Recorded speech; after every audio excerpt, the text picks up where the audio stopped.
Question number 13 देखिए, कह रहा भैया ray of light of frequency कितनी है, रे ऑफ लाइट की फ्रीक्वेंसी कितनी है। क्वेश्चन नंबर 13, फ्रीक्वेंसी कितनी है 5 into 10⁻14 hertz is pass through a liquid, वो लिक्विड से पास करती है और उसमें वेवलेंथ कितनी आती है 450 इंटू 10⁻⁹ मीटर। इतनी फ्रीक्वेंसी लाइट जब लिक्विड से पास करती है तो वेवलेंथ उसकी ये हो जाती है। ठीक है भैया, कह रहा है भैया calculate the refractive index of liquid, liquid का क्या निकालना है, रिफ्रैक्टिव इंडेक्स निकालना है। क्या निकालना है, तो अपने को बता भैया रिफ्रैक्टिव इंडेक्स होता है क्या, speed of light in vacuum upon में स्पीड ऑफ लाइट इन, दिखाया था speed of light in vacuum क्या होता है 3 इंटू 10⁸ मीटर पर सेकेंड। और मीडियम में लाइट की स्पीड क्या होती है, तो मीडियम में स्पीड ऑफ लाइट होती है वेवलेंथ इन मीडियम इंटू में फ्रीक्वेंसी। अब स्पीड ऑफ लाइट क्या होती है, वेवलेंथ इंटू में फ्रीक्वेंसी होती है ना। लाइट की स्पीड मीडियम में बोल रहा है तो क्या होगा, वेवलेंथ मीडियम की होगी, फ्रीक्वेंसी कभी चेंज नहीं होती, तो कोई दिक्कत नहीं है।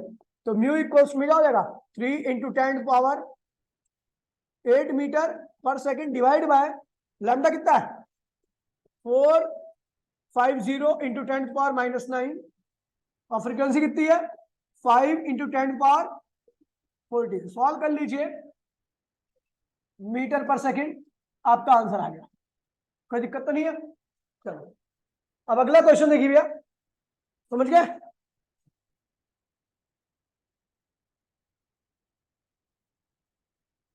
अगला क्वेश्चन देखिए,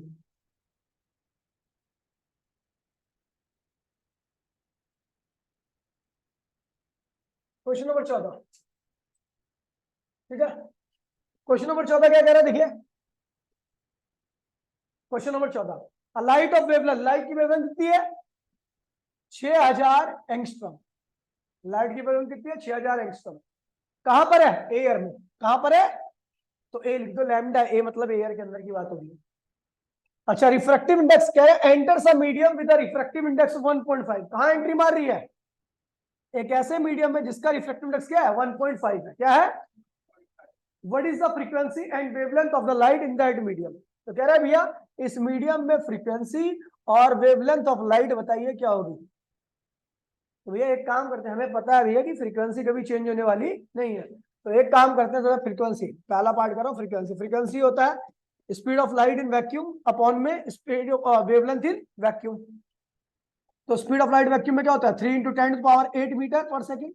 वेवलेंथ क्या है 6000 एंगस्ट्रॉम, 6000 एंगस्ट्रॉम को ये लिख देंगे। ठीक है, मीटर काटा पीटी हो जाएगी, आपकी फ्रीक्वेंसी आ गई, समझ गए।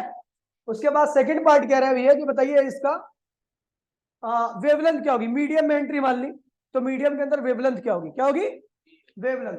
तो ये ध्यान रखना, रिफ्रैक्टिव इंडेक्स का एक फॉर्मूला मैंने आपको बताया था, वेवलेंथ इन वैक्यूम अपॉन में वेवलेंथ इन मीडियम, ये भी बताया था। तो वेवलेंथ इन मीडियम क्या हो जाएगा आपका लैम्डा नॉट अपॉन में म्यू, तो लैम्डा एम ये क्या है 6000 एंगस्ट्रॉम डिवाइड बाय 1.5, काट दीजिए तो क्या आएगा 4000 एंगस्ट्रॉम आ गया। कोई दिक्कत तो नहीं है, आसानी क्वेश्चन। क्वेश्चन नंबर 15 देखिए, समझ में आ गया नहीं आ गया। ठीक है, क्वेश्चन नंबर 15 देखिए, सारे पीवाई क्यों करा रहा हूं भैया, 15 है, 14 था ना वो 15। क्वेश्चन नंबर 15, क्वेश्चन नंबर 15 में क्या करा ध्यान दीजिए, सुन ले पहले, समझ ले, शुगर कहीं के लिखने में ध्यान लगा रहा है। कह रहा है refractive index of glass, glass का रिफ्रैक्टिव इंडेक्स कितना है 1.5 है। और कह रहा है भैया वाटर का रिफ्रैक्टिव इंडेक्स कितना है 1.3 है। क्वेश्चन में कह रहा है भैया if the speed of light in water, light की स्पीड वाटर के अंदर कितनी है, speed of light in water दे रखा है आपको, क्या है 2.25 into 10⁸ metre per second. Question ये थोड़ा गलत है, मैं इसको कर दूंगा सोल्यूशन, इसने कुछ अलग तरीके से कर रखा है और पूछ कुछ और रहा है। ठीक है, मैं दोनों ही कर दूंगा, ठीक है, गलत वाला भी और सही वाला भी। ठीक है, कह रहा है what is the speed of light in glass, कह रहा है speed of light in glass बताइए क्या होगा। तो भैया अगर मान लीजिए इसके अकॉर्डिंग, क्वेश्चन के अकॉर्डिंग सोल्यूशन करें, तो भैया सोल्यूशन नंबर फर्स्ट जो क्वेश्चन के अकॉर्डिंग बोल रहे हैं वो ये होगा कि भैया speed of light in glass निकालना है अपने को। तो अपने को पता रिफ्रैक्टिव इंडेक्स ऑफ ग्लास क्या होगा, क्या होगा speed of light in vacuum upon में speed of light in glass, यही ग्लास का रिफ्रैक्टिव इंडेक्स होगा। तो speed of light in glass क्या हो जाएगा, speed of light vacuum upon में रिफ्रैक्टिव इंडेक्स ऑफ ग्लास, ये क्या है 3 × 10⁸ मीटर पर सेकेंड, और speed of light in glass का रिफ्रैक्टिव इंडेक्स क्या होता है 1.5। सॉल्व करोगे तो क्या होगा 2 × 10⁸ मीटर पर सेकेंड, ये क्या हो गया speed of light in glass आ गया। कोई दिक्कत तो नहीं है, ठीक है, या समझे। ये तो इस क्वेश्चन के अकॉर्डिंग, लेकिन इसने सॉल्व क्या कर रखा है पता है, इसने ये सॉल्व कर रखा है, ठीक है, कि लाइट कहां जा रही है, वाटर से कहां, सॉरी वाटर से कहां जा रही है, ग्लास के अंदर जा रही है। क्या जा रही है, ये जो पूछ रखा है वो एयर से कहां जा रही है, एयर से कहां जा रही है, ग्लास के अंदर। इसकी स्टेटमेंट का केवल इतना मतलब है कि ये लाइट कहां जा रही है, एयर से, लेकिन जो सोल्यूशन का रखा है इसने वाटर से ग्लास का रखा है। अब वाटर से ग्लास अब कैसे लिखेंगे भैया, तो अपने को पता है भैया कहां जा रही है, ग्लास में, तो यहां पर क्या आएगा ग्लास का रिफ्रैक्टिव इंडेक्स।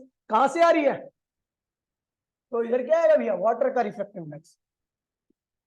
ध्यान दीजिएगा, मैं कह रहा हूं कहां जा रही है, ग्लास में, तो ग्लास कहां आएगा ऊपर, कहां से आ रही है, वाटर से, तो वाटर क्या आएगा नीचे, इसे लिखेंगे refractive index of glass with respect to water. याद है आपको, ऐसे लिखवाया था मैंने। अच्छा इसको क्या लिखते हैं, speed of light in first medium upon the speed of light in second medium भी लिखते हैं, ठीक है। तो ये क्या लिखा है 1.5 है ना ग्लास का, और वाटर क्या लिखा है 1.3। फर्स्ट मीडियम क्या है भैया, लाइट कहां से कहां पे आ रही है, वाटर से ग्लास के अंदर, यानी फर्स्ट मीडियम क्या है, ग्लास वाटर है, फर्स्ट मीडियम क्या है, और वाटर के अंदर लाइट की स्पीड क्या होती है, दे रखा है इसने, वाटर के अंदर लाइट की स्पीड क्या है 2.25 × 10⁸ मीटर। अपने क्या निकालना है, speed of light in glass second medium में, तो अपना सॉल्व करना CG इक्वल्स में क्या आ जाएगा 2.25 × 10⁸, और क्या 1.3 डिवाइड बाय 1.5। समझ गए भैया, ये पूछ रखा है, ये सॉल्व कर रखा है और निकाल वो रखा है, ठीक है, ये पूछ रखा है और सॉल्यूशन में निकाल ये रखा है। कोई दिक्कत तो नहीं है, आसान है, आगे बढ़िए।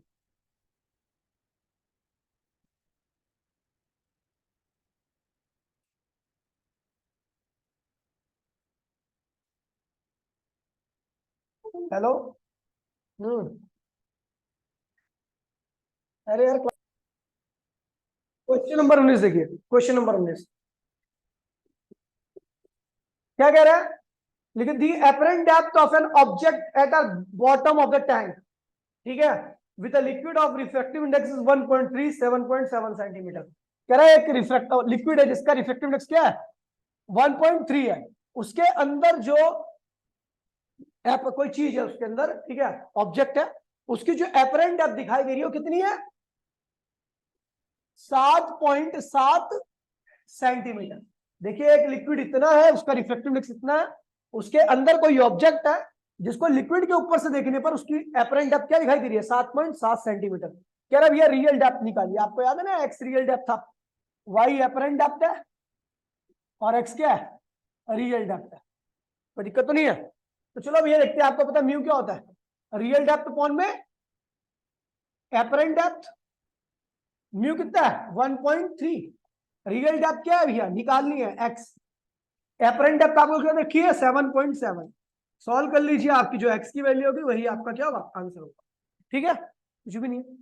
अगला क्वेश्चन देखिए भैया, पंजाब में आया था क्वेश्चन नंबर 20, ठीक है, कह रहा है velocity of light in glass, glass के अंदर वेलोसिटी कितनी है लाइट की 2 × 10⁸ मीटर पर सेकेंड, ठीक है। कह रहा भैया वैक्यूम में क्या होती है, एयर के अंदर क्या होती है 3 × 10⁸ मीटर पर सेकेंड। कह रहा है by how much would a ink dot appear to be raised when a cover by glass of plate 6 centimetre thick.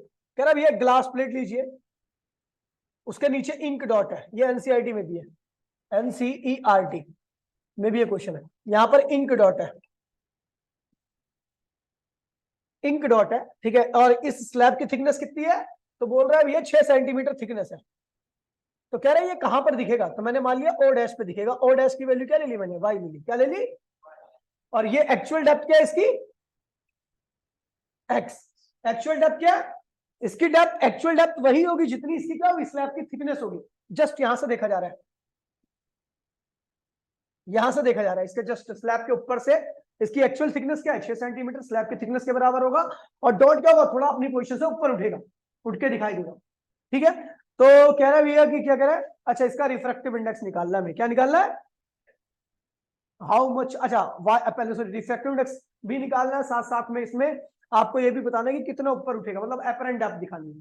ठीक है, तो भैया करते हैं, चलो आसान है वैसे तो। ठीक है, तो रिफ्रैक्टिव इंडेक्स क्या है, एयर से कहां देख रहा हूं मैं, ग्लास के अंदर, एयर से कहां देख रहा हूं, यानी क्या आएगा, ग्लास का रिफ्रैक्टिव इंडेक्स क्या निकालना है इसमें।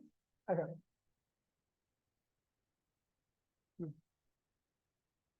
इसको ऐसे लिख दीजिए, इसको लिख के लिखते हो, speed of light in air upon में speed of light in glass. ये अबे रिफ्रैक्टिव इंडेक्स क्या होता है, अगर एयर से ग्लास में देख रहे हो तो एयर का स्पीड ऑफ लाइट ऊपर आएगा, ग्लास का क्या होगा, नीचे आएगा। ठीक है, और ये किसके बराबर होगा, रियल डेप्थ अपॉन में एपरेंट डेप्थ के बराबर भी होगा, क्योंकि रिफ्रैक्टिव इंडेक्स क्या है, रियल डेप्थ अपॉन में एपरेंट डेप्थ के बराबर भी होता है। तो ये कितना है, 3 into 10⁻8 metre per second. Glass के अंदर कितनी है, 2 into 10⁻8 metre per second. X अपने को निकाल, अच्छा दिया हुआ है 6, एक्स कितना रखा है, वाई अपने को निकालना, निकाल लोगे, यही आपका क्या होगा, आंसर होगा। कोई दिक्कत तो नहीं है। ठीक है, नंबर है क्वेश्चन है, क्वेश्चन नंबर 3। ठीक है, सबसे बढ़िया क्वेश्चन है, और ये 3-4 बार रखा लेकिन लिखा नहीं है क्योंकि ये बहुत पुरानी बुक है, अभी ये आज का 3-4 बार। ठीक है, ट्रेंडिंग में क्वेश्चन। ठीक है, आप देखिए क्वेश्चन नंबर 23, कह रहा भैया क्यूब है, क्या है, उसकी साइड की जो लेंथ है 210 मिलीमीटर है, क्या है, है। ठीक है, कह रहा है इसके अंदर यहां पर कहीं डॉट डॉट है, ऐसे में यहां पर अंदर कहीं एक डॉट है। जब इसको ऊपर से देखा जाता है इस वाले फेस से, तो ये डॉट इसको, जब टॉप फेस से देखा जाता है इस डॉट को यहां से, तो ये डॉट क्या होता है, थोड़ा ऊपर दिखाई देगा, आपको पता ना अपरेंट डेप्थ अलग हो जाती है, यहां दिखाई देता है थोड़ा डॉट। कितने पे दिखाई दे रहा है,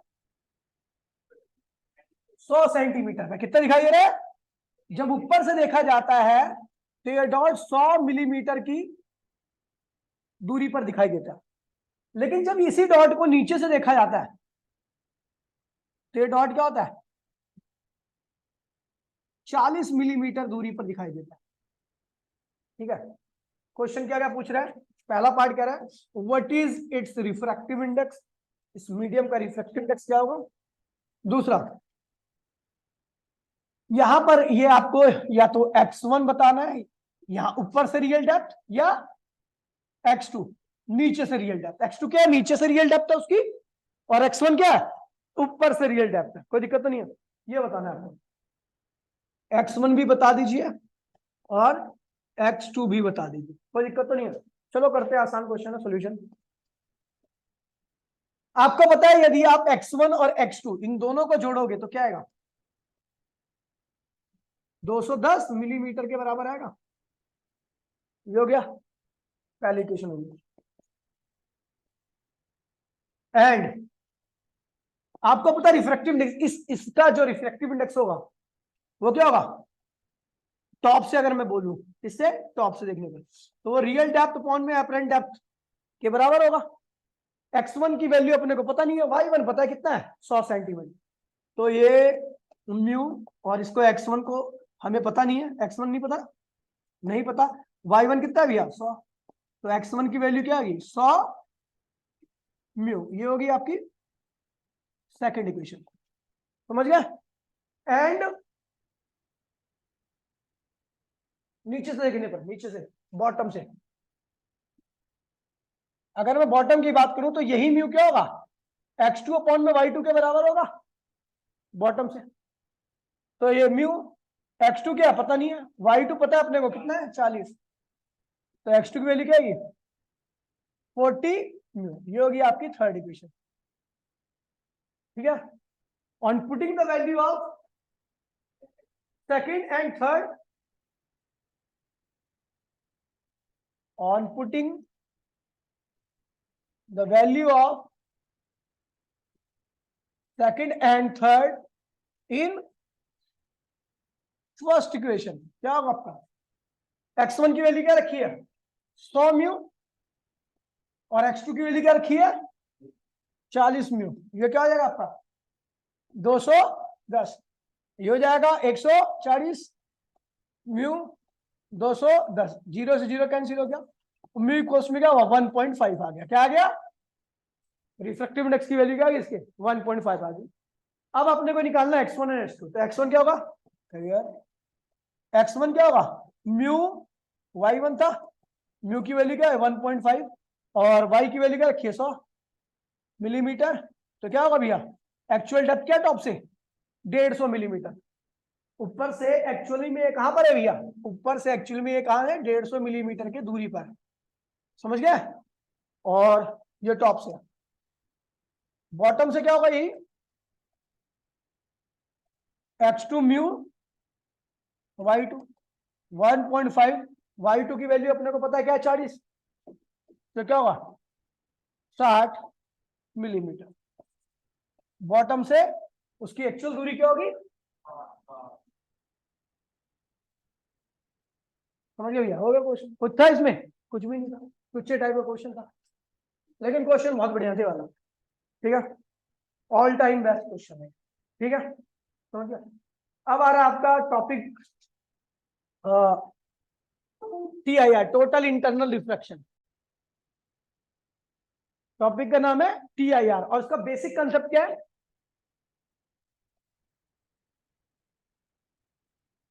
कि लाइट अगर रेयर से डेंसर जाती है,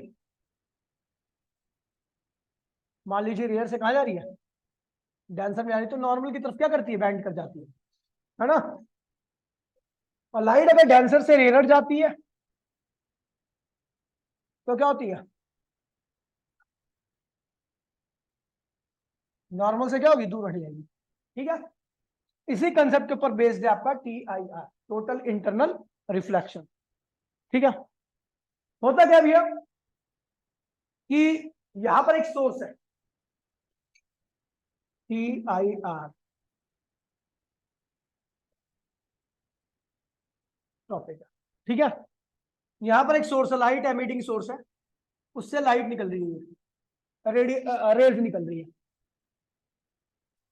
ठीक है, एक रे ये निकली, एक रे ये निकली और एक रे ये निकली, एक और निकाल दो, चलो एक और ये निकाल दो। ठीक है, ये क्या है डेंसर मीडियम है, क्या है ये, और ये क्या है रेयर मीडियम। अब आपको पता है यहां पर मीडियम चेंज हो रहा है, ऊपर नीचे डेंसर ऊपर रेयर, मीडियम चेंज हो रहा है तो क्या होगा, रिफ्रैक्शन होगा। क्या होगा, अरे जब मीडियम चेंज होता है तो रिफ्रैक्शन हो रहा है, लेकिन यहाँ पर जो रिफ्रैक्शन हो रहा है वो डेंसर से कहां हो रहा है, रेयर की तरफ। नॉर्मल से क्या होगी, लाइट थोड़ी सी बैंड रहेगी। यहाँ पर भी रिफ्लेक्शन हो रहा है, यहाँ पे थोड़ी और ज्यादा बैंड होगी। रीजन क्या पता आपको, क्योंकि यहाँ पर एंगल क्या था कम था, इसलिए यहाँ पर एंगल थोड़ा सा कम था। यहाँ पर एंगल थोड़ा बढ़ा दिया तो यहाँ पर एंगल और बढ़ गया, क्योंकि आपको पता होना चाहिए रिफ्रैक्टेड एंगल जो होगा, जो रेयर मीडियम में होगा, हमेशा क्या होगा, एंगल ऑफ इंसिडेंस से बड़ा ही होगा। एंगल ऑफ इंसिडेंस बढ़ा तो ये और बड़ा हो गया। अब यहाँ पर एंगल और बड़ा हो गया तो यहाँ पर लाइट क्या होगी, ऐसे निकल जाएगी, रिफ्लेक्टेड रे क्या होगी, ये एंगल क्या हो गया और बड़ा हो गया। ठीक है, तो रिफ्लेक्टेड रे इस लाइन में आ जाएगी। यहां पर एंगल ऑफ रिफ्लेक्शन क्या हो गया 90 डिग्री हो गया। क्या हो गया, अब मैंने क्या किया, मेरे को सब्र नहीं हुआ और मैंने एंगल को क्या किया और बढ़ा दिया, एंगल ऑफ इंसिडेंस को और बढ़ा दिया। अब लाइट क्या होगी, वापसी सी मीडियम में आ जाएगी। ठीक है, अब यहां पर जो एंगल ऑफ रिफ्रैक्शन है वो क्या है, ग्रेटर देन क्या हो गया 90 डिग्री हो गया। और इसी कंडीशन को हम क्या कहते हैं TIR, टोटल इंटरनल रिफ्रैक्शन। और ये कहलाती है सेकंड वाली मिनिमम कंडीशन ऑफ TIR,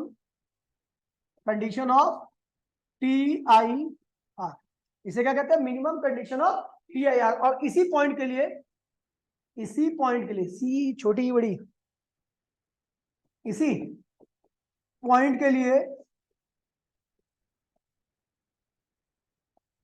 हम calculation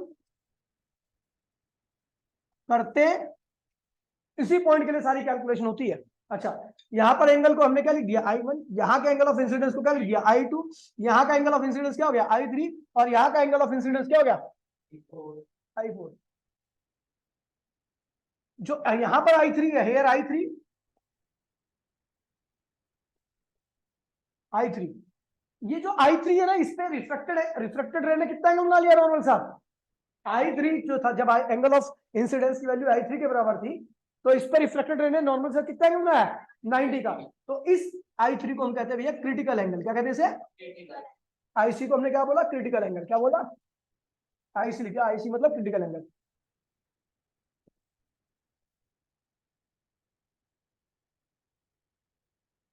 hair I3 equals to में क्या है, IC, और IC क्या कहलाता है, क्रिटिकल एंगल। इसको क्या कहते हैं भैया, क्रिटिकल एंगल। समझ गया भैया, और यही क्या है भैया, TIR। समझ गया, I3 क्या आपका क्रिटिकल एंगल है। किस पर, क्रिटिकल एंगल क्या होता है, जिस पर एंगल ऑफ रिफ्रैक्शन क्या होता है, 90 डिग्री का हो जाता है। क्या होता है, तो यहाँ पर कुछ चीजें ध्यान रखनी है आपको। डेफिनेशन, डेफिनेशन क्या है भैया, पहला क्रिटिकल एंगल क्या आ रहा है, क्रिटिकल एंगल क्या होता है, the angle of incidence for which angle of refraction become 90 degree. वो एंगल ऑफ इंसिडेंस जिसके लिए एंगल ऑफ रिफ्रैक्शन क्या हो जाए भैया, 90 डिग्री का। When light moves from denser to rarer and medium, the value of angle of है, the value of angle of incidence for which angle of refraction become 90 degree when incident ray moving denser to rarer medium। ठीक है भैया, ये critical angle की definition, इसे आपको याद रखनी चाहिए। लाइट अगर डेंसर से रेयर मीडियम में जा रही है, तो जिस एंगल ऑफ इंसिडेंस के लिए एंगल ऑफ रिफ्लेक्शन क्या हो जाए, 90 डिग्री का हो जाता है, उसी को हम क्या कहते हैं भैया, क्रिटिकल एंगल कहते हैं। क्या कहते हैं, अगला है सेकंड डेफिनेशन है TIR। क्या है, अरे इतना टाइम नहीं है, I2 में लिखा हुआ, IC है, अनपढ़, क्रिटिकल एंगल है। अबे I3 पर क्या हो गया, 90 डिग्री का हो गया, अनपढ़ क्या पे? ठीक है, तो अगला क्या है, TIR। TIR, तो TIR क्या भैया, the phenomena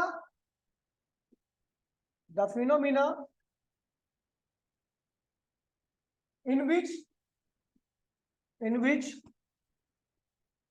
a ray of light traveling at an angle of incidence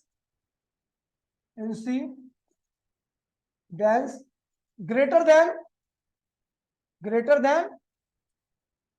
critical angle, critical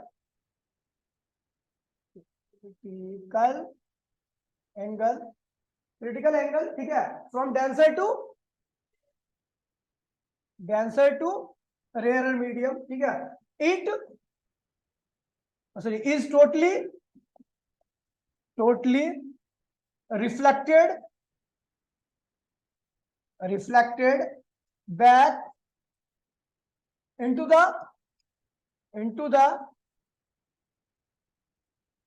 denser medium, ठीक है, is called TIR। क्या कह रहा है भैया, ये एक फिनोमिना है जिसमें लाइट आपकी कहाँ ट्रेवल करती है, किस एंगल ऑफ इंसिडेंस से, ग्रेटर देन क्रिटिकल एंगल से, ग्रेटर देन क्रिटिकल एंगल से। तो लाइट क्या होती है, ये डायरेक्शन से एयर मूव कर रही है तो ये लाइट क्या होती है, उसी मीडियम में वापसी क्या होती है, रिफ्लेक्ट कर जाती है। इसी फिनो को हम क्या है, फिनोमिना को हम क्या करें भैया, TIR। TI, तो यहाँ पर अब देखिए टॉपिक खत्म नहीं हुआ, चेक कर दूं। अब देखिए यहाँ पर दो कंडीशन आई है, फिर रुक जा, यहाँ पर दो कंडीशन आई है। पहली कंडीशन क्या है, कंडीशन ऑफ TIR।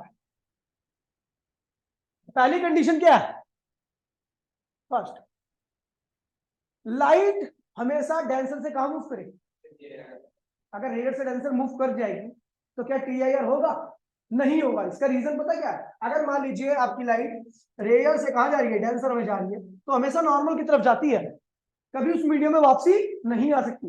तो इसलिए यही पहली कंडीशन क्या है कि light should move from denser to,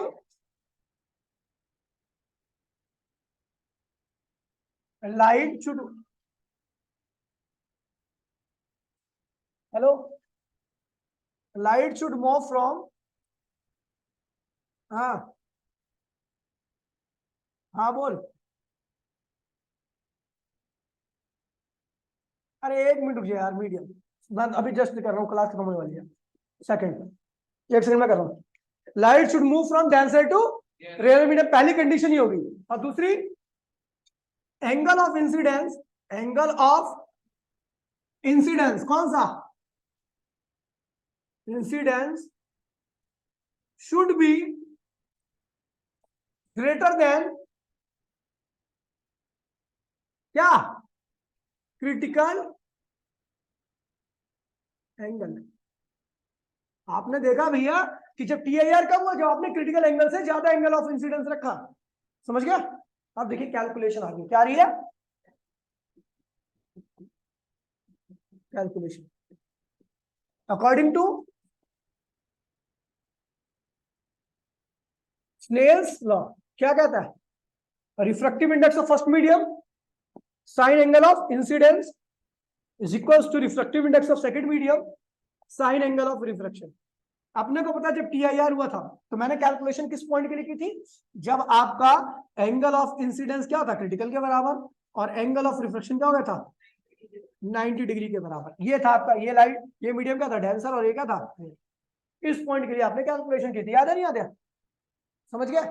अब देखिए यहाँ का मीडियम ये क्या है, लिक्विड के अंदर, ये लिक्विड है, क्या है ये, और ऊपर क्या है, एयर। एयर का रिफ्रैक्टिव इंडेक्स क्या होता है, 1, और लिक्विड का मैंने क्या ले लिया, म्यू। वाटर भी सकता, कोई दिक्कत नहीं, ठीक है। तो पहले मीडियम का रिफ्रैक्टिव इंडेक्स क्या है, म्यू।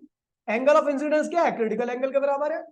दूसरे मीडियम का रिफ्रैक्टिव इंडेक्स क्या है, एयर है, 1 हो गया, और एंगल ऑफ रिफ्लेक्शन क्या है, 90 डिग्री के बराबर है।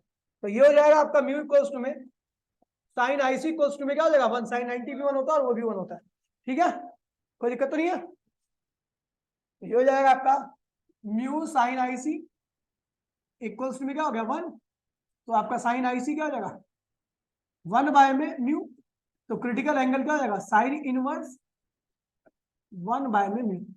ये हो जाएगा आपका क्रिटिकल एंगल की वैल्यू। आपको किसी भी मीडियम का रिफ्रैक्टिव इंडेक्स दे रखा है तो आप उसके क्रिटिकल एंगल की वैल्यू निकाल सकते हो। क्रिटिकल एंगल क्या मतलब, ये उससे ज्यादा अगर एंगल ऑफ इंसिडेंस में छोड़ोगे तो लाइट वही उसी मीडियम में क्या होगी, वापसी चली जाएगी, ठीक है। एक टॉर्च ले लो, पानी के अंदर डालो, पहले देखोगे किसी एंगल में लाइट बाहर निकलती रहेगी एक साइड में, एंगल बढ़ाओ लाइट थोड़ी कम बाहर, और बढ़ाओ लाइट थोड़ी और कम, और बढ़ाओगे तो लाइट क्या होगी, वापसी उसी मीडियम में भाग जाएगी, लाइट नहीं निकलेगी, समझ गया भैया। अच्छा इसमें एक और होता है, म्यू साइन IC इक्वल्स में क्या होता है, 1 होता है, तो अपना यहां से आप निकाल लो, म्यू निकाल सकते हो, तो ये आएगा म्यू इक्वल्स में 1 बाय में साइन IC, ठीक है भैया, कोई दिक्कत तो नहीं है, ठीक है। तो यही तक मैंने पहले भी बैच में पढ़ाया था, आई होप आप लोग क्लियर होगा, ठीक है। तो मिलता है अगली क्लास में, टाटा बाय बाय, यहीं जाना। संडे की क्लास में बहुत लंबा पढ़ाने वाला, 2 घंटे नॉन स्टॉप फ्री का, 3 मीटिंग लूंगा ऐसे, खत्म नहीं होते, पूरा खत्म कर दूंगा, और ये आपको हाँ? इसके बाद ये नहीं, इसके बाद वेव